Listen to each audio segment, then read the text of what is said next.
안녕하세요. 주식쇼 스트라이크 최은정입니다. 대통령 취임식이었던 오늘 코스피는 2,009포인트 약보합으로 거래를 마쳤습니다. 최근 증시가 급하게 올라왔던 데 따른 찰스한 매물이 기관을 중심으로 쏟아졌는데요. 증시 전문가들은 최근 증시 수급 상황에서도 외국인들의 수급이 좋아지고 있다는 점, 미국과 중국의 경기 회복 조짐이 뚜렷해지고 있다는 점 등을 들면서 증시 전망을 긍정적으로 내놓고 있습니다.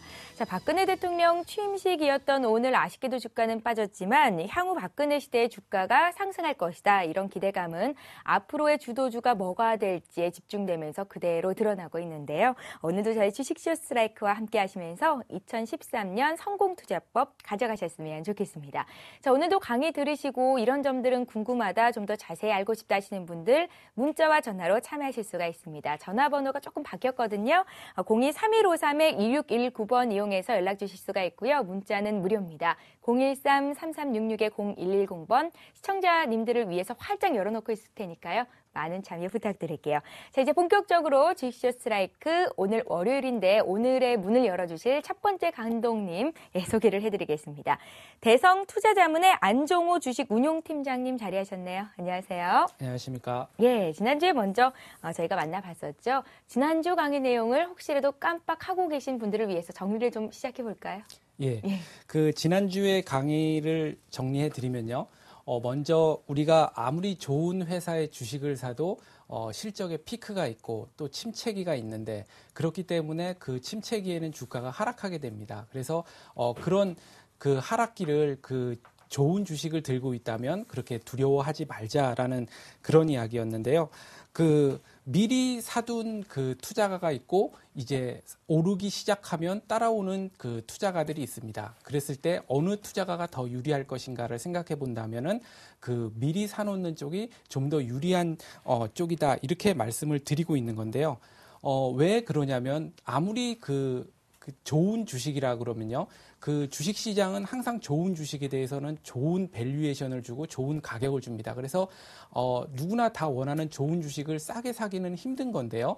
그래서 그런 좋은 주식을 싸게 살 수 있는 방법은 바로 이제 실적의 이런 침체기, 즉 투자가 선행이 되어서 떨어질 때 우리가 그 주식을 사 모으는 것이 좋다 이렇게 말씀을 드리고 있습니다. 그래서 우리가 특히 이제 턴어라운드 주식이라는 것들이 있는데요. 뭐냐면 업종이 계속해서 나쁘다가 사회적 변화가 생기거나 경제 상황이랑 업종이랑 맞아떨어지게 되면은 이제 업황 자체가 좋아지면서 발표되는 실적들이 이제 크게 이제 돌아서면서 우리가 그 주식들을 턴어라운드 주식이라고 하는데요. 그런 주식들의 실적 발표의 특징은 바로 다름이 아니라 어닝 쇼크입니다. 왜냐하면 오랜 세월 동안 나빴던 실적들이 한번 회사가 좋아져서 실적이 좋아지게 되면 쌓아놨던 어떤 부실 매출 채권이라든지 아니면 미뤄왔던 설비 투자라든지 이런 것들을 이제 버른 시절에 이제 감행을 하게 되는 것이죠. 그렇게 되면 투자자들로서는 그 회사가 좋아지는 줄 알았는데 실적을 딱 발표한 그 시점에서는 어닝 쇼크를 맞게 되는 그런 경우가 있습니다. 그런데 그런 것을 보게 되면은 투자가로서는 이제 무거운 짐을 벗었구나. 이제 이 회사는 이제 계속해서 잘 나가겠다. 사업을 잘 진행해 나가겠구나. 이렇게 생각해야 되는 게 맞는데 불행하게도 통상 주가는 이렇게 투자의 선행기가 됐을 때는 실적이 이렇게 쭉 하락하는 이런 모습을 보이게 됩니다. 그래서 투자가 선행이 된 것에 대한 어떤 보답으로 실적이 이제 다시 올라오게 되면 이제 주가가 피크를 치고 다시 이런 모습을 보이는 건데요. 그래서 지난주에 했던 것은 이제 주식을 사는 것이 오르기 시작할 때 급하게 따라붙는 것보다는 미리 사자 이렇게 말씀을 드렸고요. 지금 이것도 굉장히 단순한 논리입니다만 살 때 사두고 비쌀 때 팔자라는 겁니다. 즉 사람은 이제 인간의 욕망이 있고 두려움이 있다 보니까 항상 이렇게 적정한 어떤 성장률보다는 더 큰 투자를 해서 과잉 투자를 하게 되고 또 이런 과잉 투자로 인한 하락 국면이 올 때는 그 두려움으로 인해서 적정 어떤 선보다는 더 밑으로 내려가는 그런 모습을 보이게 됩니다. 하지만 중요한 건 이렇게 산업은 계속 성장하고 있다는 것이죠. 그래서 이런 것들이 이제 하락했을 때는 성장의 것을 볼 수 득을 볼 수 있다 이런 건데요. 우리가 주의할 점은 바로 이런 하락 국면에서 버티기 힘들다는 겁니다. 왜 버티기 힘들다면은 이제 마치 그 지구가 내일 멸망하는 것처럼 그리고 이런 나쁜 상황이 계속 지속될 것처럼 이야기를 하기 때문에 그런 것에 대해서 자꾸 투자가로서 납득이 되고 하는 것이죠. 그래서 이런 그걸 조심해야 된다고 말씀을 드리고 있는 것이고 어저께 그때 말씀드린 것처럼 동물의 세계는 진화를 하지 않지만 인간의 경제는 계속해서 진화를 했습니다. 그래서 이 단 한 번도 지금이 가장 잘 사는 때인 것처럼 계속해서 주식시장과 경제시장은 성장을 하고 있다라는 것이죠. 그래서 불황일수록 투자를 확대하고 호황일 때 팔자라는 것은 굉장히 단순하면서도 복잡한 테크닉이 아니고 또한 전 세계에서 주식으로 돈을 많이 벌었다고 하시는 분들은 누구나 다 사용하고 있는 방법이라는 거죠. 그래서 이런 방법들을 공통된 전략이다. 그래서 이런 것들이 한번 생각해 보실 만하다라는 점을 지난주에 말씀을 드렸습니다. 예. 새로운 정부가 출범하고 1, 2년 동안은 주가가 많이 오른다고 합니다. 때문에 어떤 종목을 사야지 수익을 많이 낼 수 있을까 고민하시는 분들이 있을 것 같은데요. 좋은 종목을 제때 잘만 사고 있다면 주가가 크게 오르든 크게 내리든 끄떡하지 않고 뿌리를 깊이 내릴 수 있는 겁니다. 안종훈 팀장님의 강의가 오늘도 참 기대가 되는데 지난주 이 시간에 지금은 주식을 살 때다라고 하셨던 말씀이 기억이 납니다. 오늘은 또 어떤 내용을 주실지 기대를 해볼게요. 잠시 쉬었다가 안종훈 팀장님 강의 이어갑니다.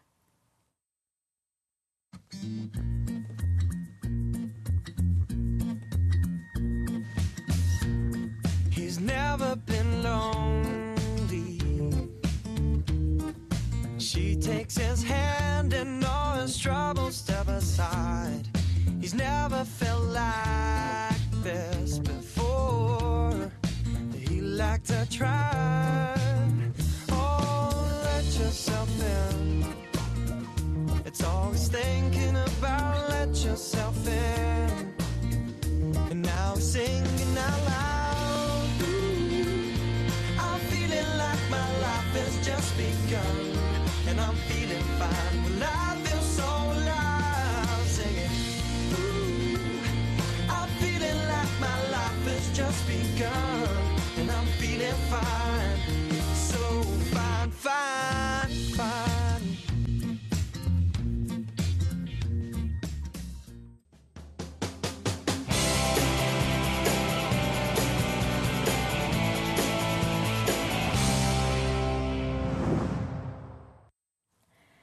예, 안종훈 팀장님과 함께 저성장 시대의 투자법 2주에 걸쳐서 들어보고 있는데요. 특별히 이번 시간에는 2013년 주식시장 앞으로 어떻게 전망을 하고 계신지 얘기도 들어보실 수 있을 것 같습니다. 오늘 강의 시작해 볼까요? 예.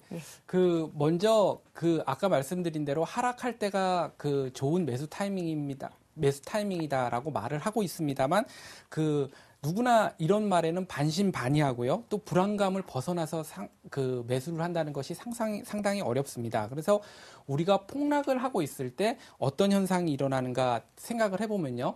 대부분의 투자가들이 이렇게 폭락을 바로 팍 했을 그 순간에는 매수할 수 있는 분이 대부분이 없습니다. 그래서 대부분의 투자가들은 시세가 이 폭락이 좀 진정이 되고 시세가 안정이 됐을 때 사자 이렇게 말씀을 합니다만 통상 그 시세가 안정되고 있는 동안에 주식은 상당히 많이 반등을 하게 되는 경우가 많습니다. 그래서 한 번에 이제 바닥 시세를 지나가게 되는 건데요. 우리가 바닥을 생각했을 때 주가의 바닥이라는 것이 매도세가 없는 것인지 아니면 매수세가 들어올 때가 바닥인지를 한번 생각해 봐야 될 것 같습니다.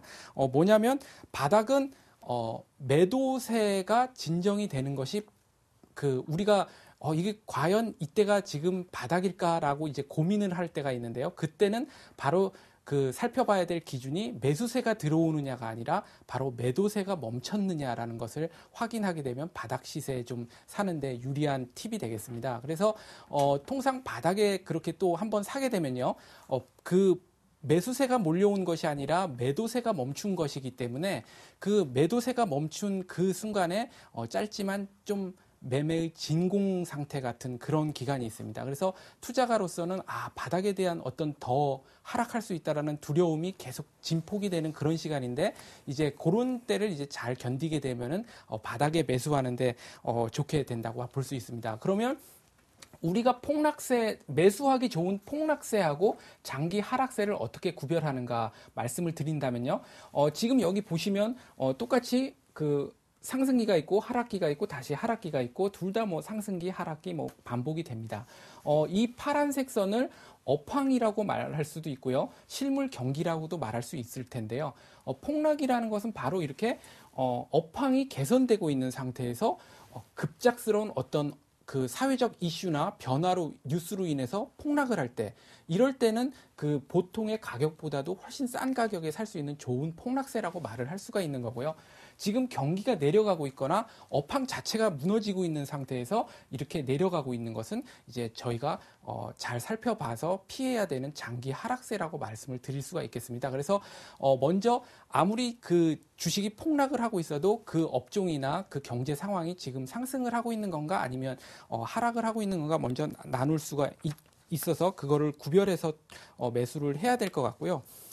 그 다음에는 우리가 투자가들이 가장 잘 알고 있는 투자 정보는 속보가 아니다라는 말씀을 전해드리고 싶습니다. 뭐냐면 투자 정보하고 뉴스하고가 그 투자가들이 혼동하기가 상당히 쉬운데요. 왜냐하면 그 뉴스는 그 투자 가치로서는 투자자로서는 가치가 없는 것입니다. 지금 제가 뭐 안종호 팀장 서울경제TV 출연 가로치고 일보 그리고 저희가 HTS나 뭐 뉴스 사이트에서 너무나 잘 보는 표현인데요. 그리고 그 다음에 2보 나오고, 그 다음에 가로치고 종합 나오고, 이렇게 돼 있습니다. 이런 것들은 이제 그 투자 정보라고 할 수 없는 것이요. 우리가 말하는 진정한 정보라는 거는 매수를 할 수 있는 어떤 진정한 가치를 가르쳐 줘야 되는데 이것은 이미 이런 뉴스들은 이미 주가를 하락하고 있는 이유를 말해준다든지 아니면 상승하고 있는 이유를 말해줄 때가 있기 때문에 그 일반인으로서의 어떤 투자자가 아닌 일반인으로서는 가치가 있는 거겠지만 이런 것은 투자자한테는 값어치가 없다라고 말씀을 드리겠고요. 그리고 예전에 어떤 수익률 대회에서 어떤 분한테 말씀을 듣기를 상위에 랭킹이 됐는데 그분의 투자법을 물으니까 금융감독원의 그 전자공시 사이트를 매번 계속 클릭하고 있다라는 겁니다. 미친 듯이 뭐 1초에 몇 번씩 계속 클릭하고 있다가 어떤 공시가 딱 뜨면은 그거를 바로 매매로 탁 이어서 하는 것이 자기의 주특기다 이렇게 말하는 것을 봤는데요. 이건 물론 뭐 투자는 아니고요. 투기라고 부르기도 좀 어려운 어떤 애매모호한 그런 단계에 가 있는데요. 결국 이런 것들은 이제 잘 알지 못하는 회사에 대해서도 계속 매매를 해야 되고 그렇게 되다 보면 어떨 때는 돈을 벌고 어떨 때는 또 잃고 하면서 이제 큰 돈을 벌기는 상당히 어려운 매매법이다 이렇게 개인적으로 생각을 합니다. 그리고 어떨 때는 누구나 아는 정보를 이제 신선한 재료인 것처럼 꾸미는 경우도 있습니다. 그래서 최근에 보면은 IT 부품주, 스마트폰에 들어가는 부품주들이 좋다. 뭐 이러면서 어떤 종목을 설명을 할 때 이 회사가 삼성전자에 납품하는 회사다라는 식으로 얘기를 합니다. 그럼 이제 듣는 사람 입장에서는 그것이 마치 어떤 주가 상승의 동력이 되는 듯한 어떤 정보를 얻은 것처럼 이렇게 느껴지지만 실은 그 회사는 예전부터 삼성전자에 납품하고 있었던 회사였던 거고 그 회사가 삼성전자에 납품하고 있었다는 것을 몰랐던 사람은 이제 본인이었던 거죠. 시장에 다 아는 어떤 재료를 어떤 뉴스로 착각을 해서 이제 투자하는 경우가 있고요. 그래서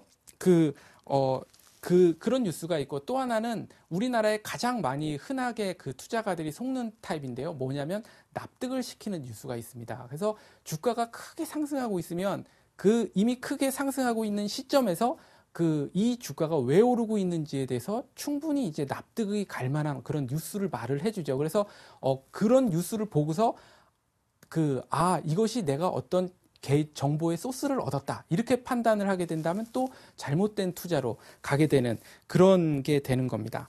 그래서 제가 이제 한 가지 관점을 설명드리기 위해서 말씀을 드리려고 하는데요. 이 오른쪽에 보이는 이 사진이 이제 며칠 전에 뉴스에 나왔던 러시아 운석 러시아의 운서구가 뭐 많이 떨어진 그런 사진입니다. 그래서 뭐 언론에서 나오기로는 히로시마 원자폭탄의 한 30배의 위력으로 떨어졌다. 이렇게 나오고 한 1200명이 부상이 당하는 이런 안타까운 일이 벌어졌는데요. 우리가 밤하늘을 보게 되면은 굉장히 수많은 별들이 있습니다. 그래서 그 수많은 별들을 보게 된다면 저 중에서 분명히 한두 개는 길을 잘못 들어서 지구하고 충돌할 확률이 있을 것이다 라고 생각이 되죠. 그리고 그런 공상과학 영화들을 굉장히 우리가 많이 보게 됩니다. 그런데 우리가 뉴스에서 보게 되면 천문 과학자들은 지구가 다른 행성하고 충돌할 확률은 극히 낮다라고 말을 합니다. 그래서 우리가 그런 뉴스를 들었을 때는 이제 저런 거는 이제 천체 과학자들이나 정부가 우리들을 이제 안심시키기 위해서 하는 말일 것이다. 이렇게 생각이 이제 들기도 하고 그러는데요. 그렇지 않다라는 것을 보여주는 것이 이제 제가 보여드리는 이 사진입니다. 그래서 보이저 1호가 찍은 지구 사진이다. 이렇게 나와 있는데요. 보이저 1호는 그 1977년에 이제 발사가 됐습니다. 그 13년을 그 우주로 날아가다가요. 1990년도에 그 한번 과학자들이 용기를 내서 카메라를 지구 쪽으로 찡 이렇게 한번 돌렸습니다. 그래서 그 지구를 찍은 겁니다. 그래서 여기 파란 점이 있는데 잘 안 보이실 겁니다. 아마 여기 바로 옆에 있는 사람도 잘 안 보일 정도의 아주 작은 파란 점이 하나 탁 찍혀 있는데요. 그게 이제 지구였던 겁니다. 근데 그게 이제 용기가 필요했던 게 그 돌면은 이제 태양을 이렇게 찍으면서 돌아야 됩니다. 그렇기 때문에 카메라 시스템이 고장이 날 수 있다. 그래서 나사에도 상당히 걱정을 했지만 과학자들이 너무 궁금한 나머지 카메라를 이렇게 찡 지구 쪽으로 돌려서 찍었는데요. 그래서 이 옆에 보이시면 이게 파란색 선, 이제 빨간색 선, 뭐 초록색 선이 막 이렇게 보이는데요. 이거는 이제 우주의 먼지나 뭐 해성이 지나간 자리가 아니고요. 그 카메라 렌즈에 태양 빛이 반사된 그런 자국입니다. 즉 우주에는 실질적으로는 없는 거고요. 렌즈에 반사돼서 이렇게 찍힌 겁니다. 그래서 실질적으로 지구가 여기 있으면요. 이 주위는 그냥 아무것도 없는 겁니다. 광활한 그냥 우주입니다. 그냥 정말 말 그대로. 그러니까 천체 과학자들은 우주를 13년을 날아가서 찍었는데도 그 지구 주위에 아무것도 없는 겁니다. 그렇기 때문에 그 천체 과학자들은 모르는 행성이 날아와서 지구를 충돌할 확률은 극히 낮다라는 그 말이 맞는 말이죠. 하지만 우리가 그 밤하늘을 올려다보면 너무나 별이 많기 때문에 저 중에선 분명히 잘못돼서 뭔가 올 것 같은 그런 착각을 하게 되는 것이죠. 그래서 제가 이런 아이디어를 가지고서 어떤 철학을 가지고서 주식을 보고자 한번 하는 겁니다. 그래서 제목을 보시면 애널리스트는 틀렸나 이렇게 돼 있는데요. 이 주식은 이제 현대중공업의 차트입니다. 보시면은 2003년부터 2008년 말까지의 이제 현대중공업의 모습인데요. 15,000원에서 시작해가지고 6년 만에 이제 55만 원까지 아주 시원하게 시세를 뽑은 건데요. 이렇게 보게 된다면 2004년입니다. 요 횡보하는 구간처럼 보이는 요 구간인데요. 요 구간 동안에 어떻게 보면은 응집이 돼 있다가 상승기를 타다가 이제 2007년에 시원하게 시세를 뽑은 것처럼 이렇게 보입니다. 그럼 2004년에 과연 애널리스트들은 증권가의 애널리스트들은 어떻게 현대중공업에 대해서 이야기를 하고 있었나 이렇게 제가 읽어드리면요. 제목만 먼저 읽어드리면은 후판이 급등하고 있다. 원화 강세로 저수익성 구조가 유지될 것 같다. 그 후판은 그 조선업에 대해서 상당히 중요한 위치를 차지합니다. 왜냐하면 조선회사가 어디로부터 그 일정한 뭐 100만 불의 배를 받으면 유일하게 실적을 움직일 수 있는 변동 요인은 후판 가격입니다. 그래서 후판이라는 것은 이제 조선 배 만들 때 쓰이는 아주 두꺼운 철판을 말하는 건데요. 그 가격이 급등을 했다라는 겁니다. 그래서 구조적으로 이 조선업은 저수익 사업이다라고 얘기를 하고 있는 거고 2분기가 최악의 상황이 될 것이다. 그래서 반전은 시기상조다라는 말이 있었고요. 심지어는 이제 2004년 실적 개선은 없다. 이런 제목이 있었습니다. 그래서 요즘은 증권사들이 그 레포트 제목들을 상당히 재미있게 이렇게 뽑아내고 있습니다만 이 당시에 2004년 실적 개선은 없다. 이렇게 쓸 정도면 이건 상당히 충격적으로 이제 쓴 건데요. 주가를 보겠습니다. 근데 요게 이렇게 보입니다만 그럼 이분들이 이렇게 이렇게 썼기 때문에 지금 이분들을 비웃자 이런 거냐? 그럼 그렇지 않습니다. 이분들은 실질적으로 맞았습니다. 왜냐하면 여러분들이 보시기에는 이게 평행하게 이렇게 보이겠습니다만 실은 2004년 1월에는 한 39,500원이었습니다. 한 4만 원 돈이었고요. 2004년 8월에는 여기가 21,000원이었습니다. 즉 한 45% 정도 하락을 했던 겁니다. 그래서 제가 지금 말씀드린 것은 2004년 2월하고 4월에 애널리스트들이 집중적으로 쓴 레포트인데요. 그러니까 즉 그 애널리스트들은 단기 투자가한테는 굉장히 좋은 경종을 울려준 겁니다. 이 회사가 지금 실적이 나쁘다, 조심해라라는 경종을 굉장히 잘 올려준 건데 만약에 이 주식을 계속 들고서 55만 원, 이 넓은 상승을 먹은 투자가들한테는 상당히 잘못된 투자 정보를 가르쳐 준 것이죠. 그래서 제가 아까 그 보이저 1호에서 보는 지구와 그 우리가 지구에서 별을 바라볼 때 그 수많은 별을 바라보는 그 우주와 엄청난 차이가 있다라는 그 시각의 차이를 말씀드린 게 바로 이런 거고요. 그렇기 때문에 우리가 원하는 것은 바로 이런 그 어떤 잠깐의 업종의 하락으로 인한 그 지금 그 2004년에 이 하락한 원인은요, 워낙에 그 현대중공업이 장기 하락돼 있다가 조선업이 이때 너무 호황을 맞습니다. 그래서 그때 그 현대중공업이 아까 말씀드렸던 대로 그 악성 부채라든지 설비라든지 이런 것을 막 하게 됩니다. 그래서 실적이 그때 굉장히 나쁘게 발표를 합니다. 그래서 그때 그 영업이익률이 2%도 안 되게 나오니까 애널리스트들이 상당히 실망을 하면서 내가 틀렸기를 바란다. 뭐 이런 제목의 레포트를 뽑았던 거고요. 그래서 결국은 제가 말씀드리고 싶었던 거는 그 투자자들에게 정보라는 것은 그 투자자가 싸게 살 수 있도록 리드하는 것이 아주 좋은 정보다라고 말씀을 드리겠습니다. 그런데 이렇게 이제 너무 추상적으로 말씀을 드리면 과연 이제 투자 정보를 어떻게 만들어가는 것인가 이렇게 궁금해 하실 수가 있기 때문에 먼저 이제 예를 들기 위해서 할 수 없이 제가 최근에 스스로 만들어가고 있는 이제 투자 정보에 대해서 공개를 하게 되는데요. 그 미래라는 것은 결국 누구도 알 수가 없습니다. 그 단 1초의 앞도 알 수 없기 때문에 우리가 계속해서 가정을 해보고 그것에 대한 어떤 가능성을 생각해 보는 것에 집중을 하게 되는 것이죠. 그래서 먼저 제가 이 그 폴리실리콘 업종에 대한 투자 아이디어를 얻게 된 것은요. 너무나 폭락해 있었기 때문입니다. 잘 보시겠지만 2010년까지는 60불, 80불에 해당되던 이런 폴리실리콘 가격이 2011년도 들면서 15불, 20불, 최근에 15불, 14불까지 떨어지면서 그 폴리실리콘 회사들, 그 우리나라 회사뿐만이 아니라 글로벌한 회사들이 전부 다 주가가 80% 이상이 사라졌습니다. 그러면 그럴 때 생각을 해보는 것이죠. 과연 그 회사의 값어치가 정말 80%가 없어졌을까? 그럼 그렇지 않다라는 생각이 좀 들죠. 그래서 그 처음 시작한 것은 이것에 대한 투자 정보를 모아야겠다. 이렇게 결심한 것은 바로 아무도 돌보고 있지 않았던 시절 때부터였습니다. 그래서 이것은 아무도 돌보고 있지 않구나. 그런데 과연 태양광이라는 사업이 없어질 사업인가라고 생각을 해본다면 그렇지 않다. 태양광은 계속 되는 사업이다라는 결론을 내렸었던 거고요.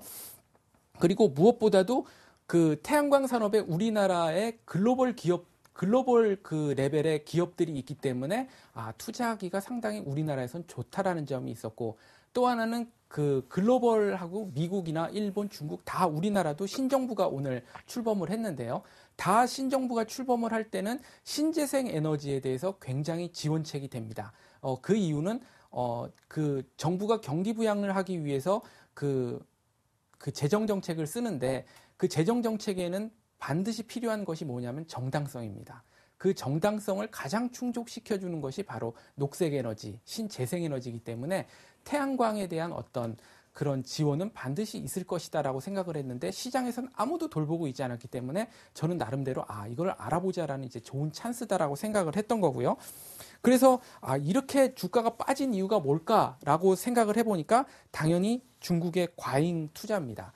그 전 세계에서 지금 1년에 만드는 그 태양광의 그 용량은 한 32기가와트 정도 되는데 그 폴리실리콘 회사들이 만들 수 있는 거는 40기가와트, 42기가와트 이렇게 증권사에서 추정을 하고 있습니다. 그러니까 만들어야 되는 것보다 만들 수 있는 그 공장이 워낙에 많다 보니까 그렇게 무너질 수밖에 없다라고 시작을 한 거죠. 그래서 과연 그러면 중국 회사들은 이렇게 망하고 있는데 잘 버티고 있는가라는 의문이 생긴 겁니다. 그래서 중국 회사들에 대한 어떤 리서치를 이제 하게 된 건데요. 이런 거는 이제 증권사 레포트에는 나와 있질 않습니다. 그러니까 증권사들은 잘 나가는 업종, 지금 이슈가 되고 있는 업종 레포트 쓰기 바쁘기 때문에 이런 쪽에는 이제 이렇게 망조가 들어갔고 조용한 데는 이제 레포트가 잘 나오지 않습니다. 그래서 스스로 이제 알아서 찾아서 이제 봐야 되는 건데요. 그래서 그 나름대로 중국 회사들의 어떤 실정을 찾아보니까 한 가지 뉴스가 눈에 띄었습니다. 뭐냐면 그 중국의 세 번째로 큰 태양광 회사인데 그 선진에 있는 그 공장이 3,000명이 원래 고용돼 있던 회사가 지금은 200명밖에 없다라는 겁니다. 그래서 그러면 그 나머지는 어떻게 된 것이냐라는 의문이 들었고요. 결국은 제 결론은 그 회사는 이제는 망한 회사다. 더 이상 이제 그 폴리실리콘 주문이 들어오더라도 그 회사는 생산을 할 수 없는 그런 회사다라는 그런 결론을 얻게 된 겁니다. 그래서 32기가와트라고 했지만 그 회사가 1톤의 어떤 그 폴리실리콘을 만들 수 있다라고 증권사들이나 각 경제 잡지에서는 집계를 하고 있지만 실은 그 회사는 1톤을 만들 능력이 없는 회사구나라는 것을 이제 하면서 이제 점점 더 흥미를 갖게 된 거죠. 그래서 결국은 이제 이런 과잉 투자의 허수가 굉장히 많이 껴있구나. 그래서 실은 태양광이 필요한 것보다도 모자랄 수도 있겠는 걸 이런 생각까지 가게 된 거고요. 그래서 가게 됐는데 결국은 부딪힌 벽이 뭐냐면 그런데도 불구하고 왜 이렇게 폴리실리콘 가격이 낮게 이렇게 책정이 됐는가 했던 겁니다. 그랬더니 그 워낙에 그 태양광 전지 사업이 좋지 않다 보니까 이 회사들이 폴리실리콘 회사들이 그 멀리 있는 회사들한테 $20를 주고 폴리실리콘을 킬로그램당 $20를 주고 사게 되면 선수금을 냅니다. 그래서 10% 낸 회사는 $2를 냈고요. 20% 낸 회사는 그 4달러를 냈기 때문에 실질적으로 이제 폴리실리콘을 받아갈 때는 $18를 내거나 $16를 내고 폴리실리콘을 받아가는 거죠. 근데 워낙에 업황이 안 좋으니까 이거를 바로 그냥 스팟 시장에 내놓고서 현물 시장에 내놓고서 바로 되파는 겁니다. 그래서 $16를 팔고 받아와서는 바로 $16를 또 시장에 내놔서 바로 현금을 회수하는 그런 구조가 됐다라는 것이죠. 그래서 최근에는 이런 재고 물량이 줄었다라는 것도 파악을 했고 우리나라 글로벌 기업들이 과연 그러면은 태양광 기업들이 좋아졌을 때는 그러면은 이 회사들 중국 회사들이 다시 살아나는가에 대해서 생각을 해본 겁니다. 왜냐하면 그 회사들이 다시 살아나게 된다면은 여태까지 힘들여서 구조조정기를 참았던 것이 아무 효과가 없어지는 것이죠. 그런데 점점 알아갈수록 중국의 회사들은 이미 그 폴리실리콘 그 평균 생산 가격이 $40, 우리나라 회사들은 $20, 그리고 글로벌 회사들은 $19나 $20에 있는데 그 중국 회사들은 이미 $40 수준에서 정체돼 있기 때문에 이 회사들은 이제 아무리 정부에서 살려주고 뭐 지원을 해줘도 더 이상 갱생하기는 힘들구나. 그래서 폴리실리콘이 그 생각보다는 지금 시장이 좋다라는 그런 결론을 얻었던 경우가 있습니다. 그래서 지금 보시다시피 이 아이디어는 제가 어느 뭐 소스를 얻어서 한 군데서 얻은 게 아니고요. 오랜 시간 동안 계속해서 뉴스를 모아가고 저 또한 이럴 수 있지 않을까 저럴 수 있지 않을까 그 정보를 모아간 겁니다. 그래서 저만의 이제 투자 정보가 된 것이고요. 이게 과연 맞냐는 저도 잘 모릅니다. 그래서 이것이 하지만 제 마음속에는 그럴 수 있다라는 가능성을 두고 폴리실리콘과 태양광 회사들을 바라보고 있다. 이렇게 말씀을 드리는 거죠. 그래서 이렇게 스스로 만들어가는 정보가 1보, 2보 종합 이렇게 가로치고 종합 나오는 정보보다는 훨씬 투자의 어떤 좋은 정보들이다. 그래서 투자는 스스로 만들어가는 것이다. 이렇게 말씀을 드리겠습니다. 그래서 그 모든 회사는 이제 살벌한 그 경쟁을 하는데요. 이런 말씀을 드리고 있는 이유는 이를 통해서 이제 경쟁을 통해서 회사들이 강해집니다. 그리고 최근에 보면 우리나라 환율이 좀 약해지니까 실적이 4분기에 굉장히 안 좋고 우수수 떨어지는 회사들이 있는데요. 이런 회사들은 과연 그 회사의 경쟁력이 있는가 한번 되돌아봐야 되는 회사들이고요. 이런 말씀을 드리고 있는 이유는 그 회사의 어떤 경쟁력을 알아보는 데는 그 업종의 다른 경쟁 회사를 알아보는 것이 가장 좋은 방법이다라는 말씀을 드리고 싶어서입니다. 최근에 제가 어떤 오피스웨어 그러죠. 그래서 그 문서를 작성하거나 그 엑셀을 하거나 하는 그런 오피스웨어를 모바일 쪽에서 가능성이 있다라고 생각을 한 겁니다. 최근에 이제 스마트폰이나 PC, 태블릿 PC 같은 것들이 이제 엔터테인먼트 쪽이면 점점 시간이 갈수록 수요는 이런 업무용으로 개발이 될 것이다라고 생각을 해서 제가 한번 업력이 굉장히 길었던 회사를 한번 방문을 했었는데요. 그런 방문을 해서 그 회사를 방문한 이유는 딱 하나입니다. 그 회사 제품이 굉장히 좋은 제품이라고 알려졌는데도 불구하고 우리나라나 글로벌 회사들 그 제품에 그 회사의 그 오피스웨어가 팔리고 있지를 않았습니다. 그래서 혹시 그 시장이나 그런 어떤 글로벌 회사들이 모르는 경쟁력을 발견할 수 있지 않을까. 그래서 그 회사를 방문을 했는데요. 그 회사를 이제 방문해서 설명을 듣고 있는 와중에, 그 담당자 하시는 분이 설명을 해주는데 우리는 워낙에 업력이 오래되고 제품이 좋다 보니까 이런 기능 저런 기능을 넣다 보니까 이렇게 그 구동이 좀 느리다라고 말을 한 겁니다. 그 대신 상대편 회사는 업력이 짧아서 기능이 별로 없기 때문에 구동은 빠르다 이런 식으로 얘기를 했습니다.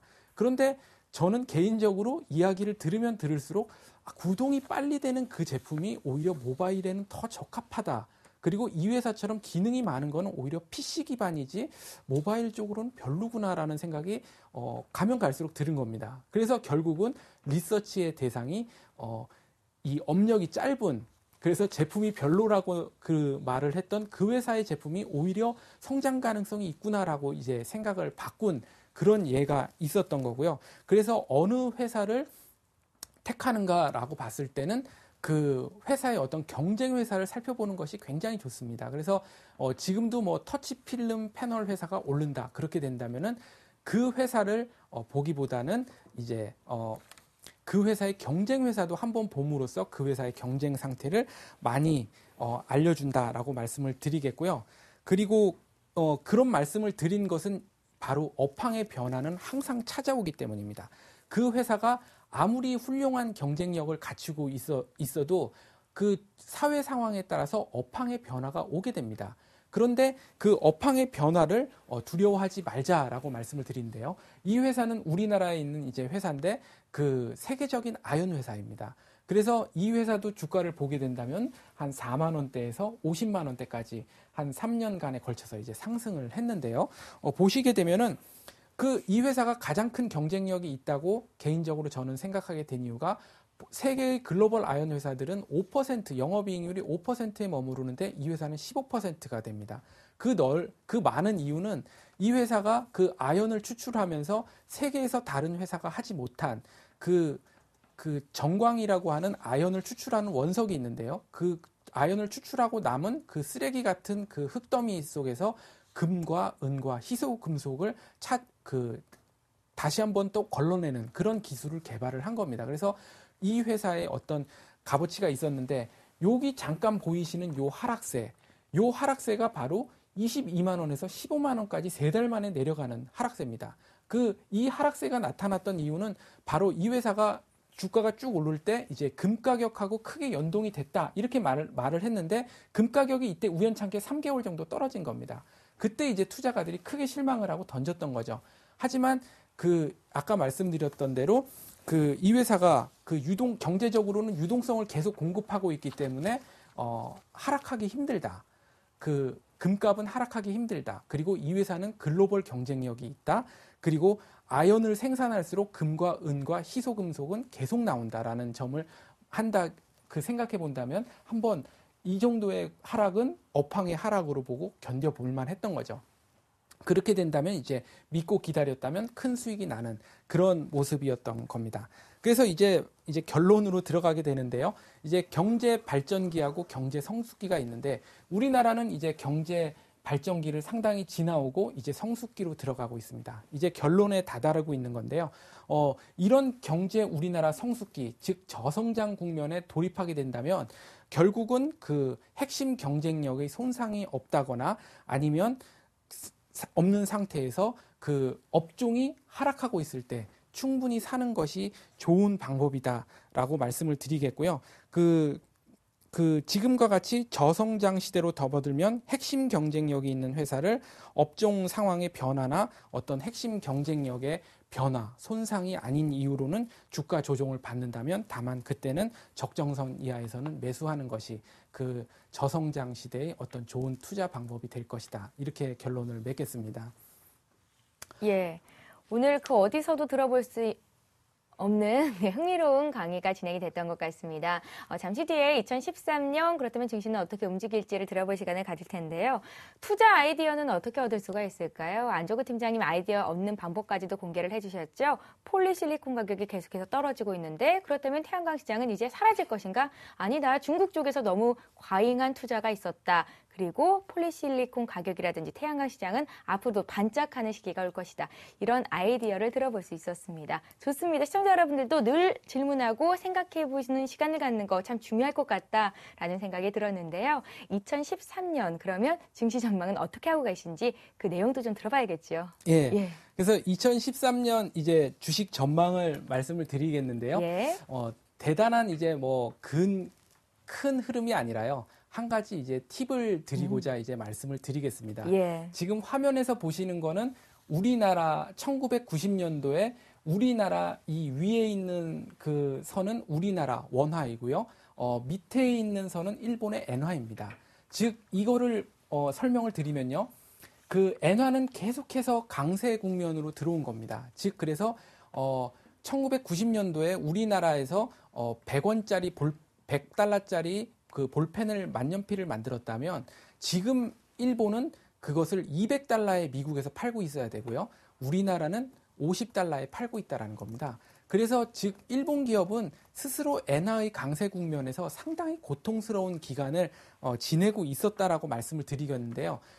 그런데 지금 최근에는 그런 그 엔화의 약세를 풀기 위한 어떤 일본 정치권의 노력도 있었는데 가장 중요한 거는 그 전 세계적인 어떤 경제의 변화가 생긴 겁니다. 그래서 이런 변화의 생김을 말씀드린다면 2003년에도 일본은 이런 어떤 저성장 국면, 그 엔화가 너무 강세로 가는 바람에 기업들이 도저히 수출을 할 수 없는 그런 상황에 처해지자 GDP의 5%라는 엄청난 돈을 외환 시장에 퍼부었습니다.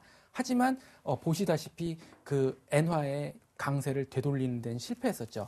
왜냐하면 그 당시 엔화가 대단히 매력적이라는 그런 통화라기보다는 주위 통화에 비해서는 안전하다라는 어떤 그런 컨센서스가 있었기 때문인데요. 지금은 그런 컨센서스가 다 무너지고 있습니다. 일본 내의 정치적 상황도 그렇고 글로벌 경제도 그렇고 그래서 모든 것이 무너지고 있기 때문에 엔화의 약세는 계속될 것 같다라는 겁니다. 그래서 제가 이거를 2013년 그 주식 전망에 굳이 껴놓는 이유는요. 바로 그 1995년부터요. 위에서 보시면은 1995년부터 1999년까지 요 한 3년 동안에 엔화가 100% 약세를 보이는 그런 국면이 옵니다. 즉 50엔에서 100엔까지 이렇게 약세가 되는 국면이 이렇게 되는데요. 제가 힌트를 드리고자 하는 국면은 바로 1996년에 이런 약세 국면입니다.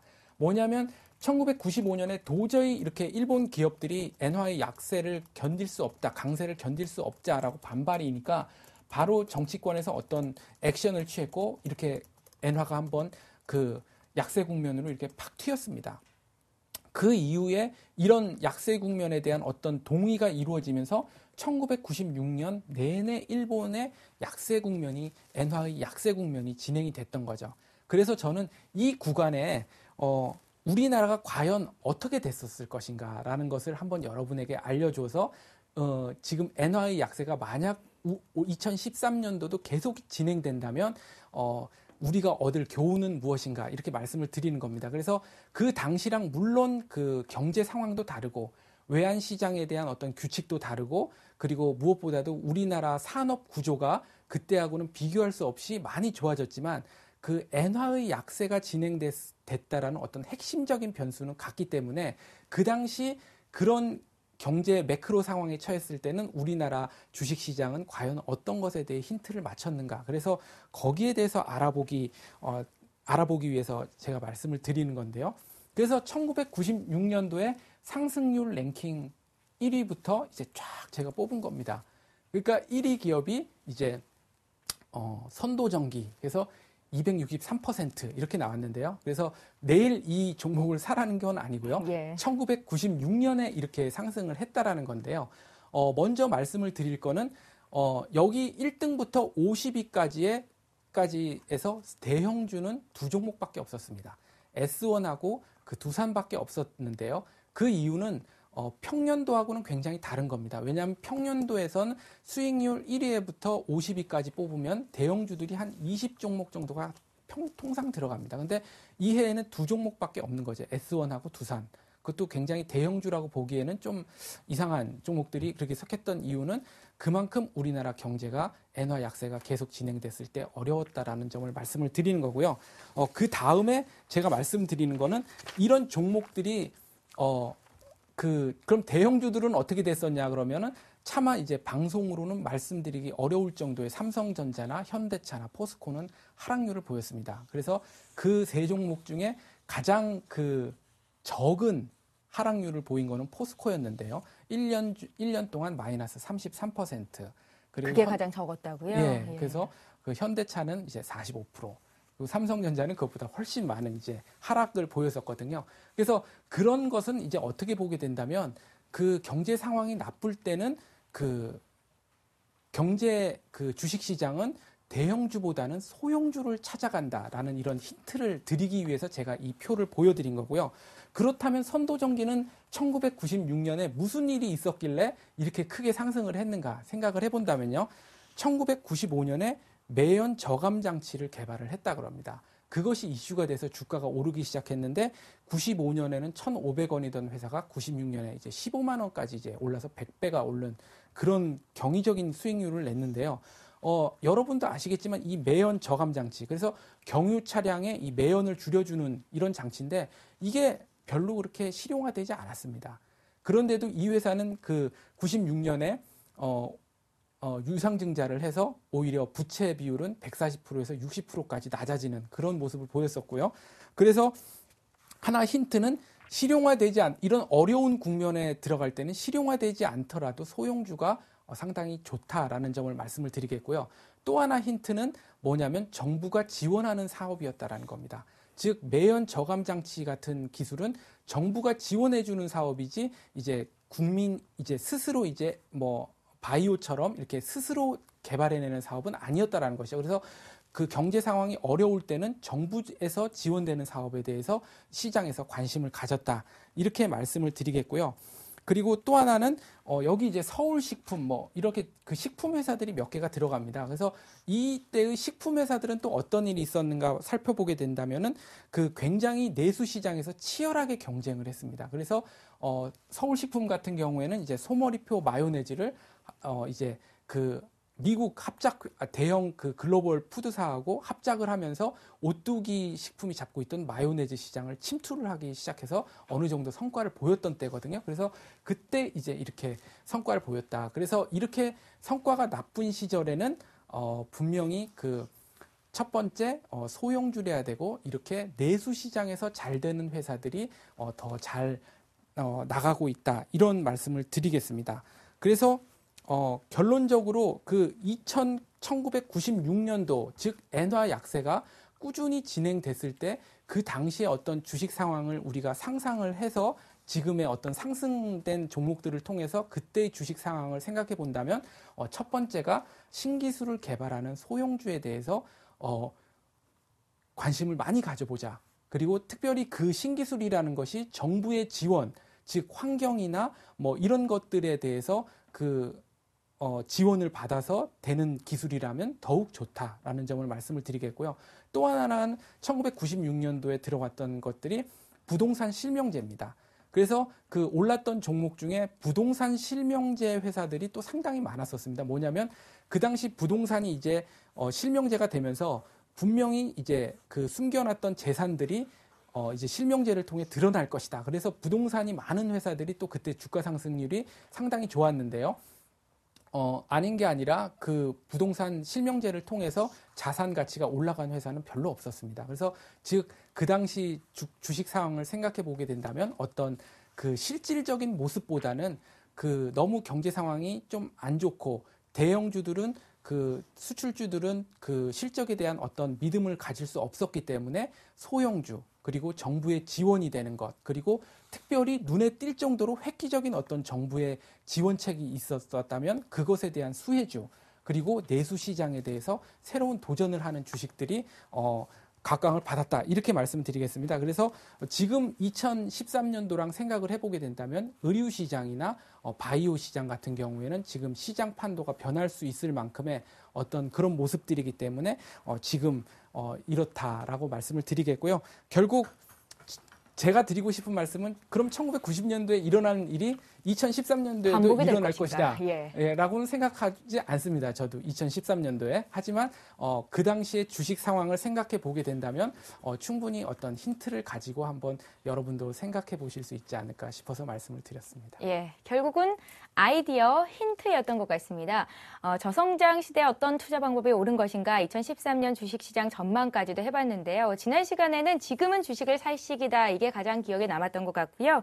이번에는 엔화가 약세가 지속이 된다고 하는데 그럼 앞으로 주도주는 뭐가 될 것이냐. 그것에 대한 해답을 조금이나마 찾을 수 있었던 시간이었던 것 같습니다. 대형주보다는 소형주고 또 정부가 지원하는 사업에 튼튼한 성장을 보일 수 있는 그런 기업들을 발굴해내는 것 그게 가장 중요하지 않을까라는 생각이 드네요. 자, 오늘 강의 집중하셨던 분들은 분명 현명한 투자 팁 가져가실 수 있을 거라는 생각이 듭니다. 오늘 함께해 주신 분은 안종호 팀장이었습니다. 잘 들었습니다. 네, 감사합니다. 예, 오늘 월요일인데요. 그래도 이번 주는 다른 여느 주에 비해서 하루가 좀 짧기 때문에 기분 좋게 한 주를 보낼 수 있을 것 같다 생각이 듭니다. 자, 내일 주식쇼 스트라이크 이 시간에는요. 샘플러스 시청자 여러분들 많이 좋아하시는 박준남 전문가와 함께 할 거니까 내일도 저희와 함께 해 주십시오. 저희는 내일 다시 뵐게요. 고맙습니다.